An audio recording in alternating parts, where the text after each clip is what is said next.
খুলে দেন দুয়ার, চলে যাক শ্রমিক মাত্র 85,000 টাকায়। যে প্রবাসীরা সরকারি দলের নয়, বিরোধী দলের নয়, তারা বাংলাদেশের প্রবাসীরা আমাদের সমাজের অংশ।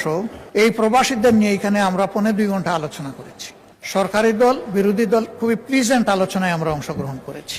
কিন্তু এই বাজেটে প্রবাসীদেরকে আস্থায় আনার, সম্মানিত করার বিশেষ কোনো উদ্যোগ আমার কাছে আমি লক্ষ্য করিনি।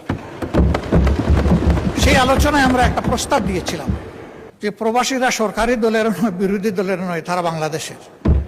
এই সংসদ থেকে একটা বিশেষ কমিটি বা টাস্ক ফোর্স করা হোক, যারা এই বিষয়গুলা নিয়ে মুভ করবে, দেশে দেশে তাদের সমস্যাগুলা চিহ্নিত করে তার সমাধানের চেষ্টা করবে। আমাদের প্রবাসীরা বিদেশে যাওয়ার সময় তার যেটুকু যোগ্যতা আছে, এই যোগ্যতার সাথে যেটুকু সামর্থ্য আছে সব উজাড় করে দিয়ে বিদায় হয়। জায়গা জমি বিক্রি করে, ধার দেনা করে যায়, হালের বলদ বিক্রি করে, এগুলা করে তারা বিদেশে যায়। এই যেতে গিয়ে তারা বিড়ম্বনার শিকার হয়। মালয়েশিয়া একটা গুড হাব, যেখানে আমাদের প্রায় 20 লক্ষ লোক থাকে। সেই জায়গায় অতীতে অনেক কেলেঙ্কারি হয়েছে।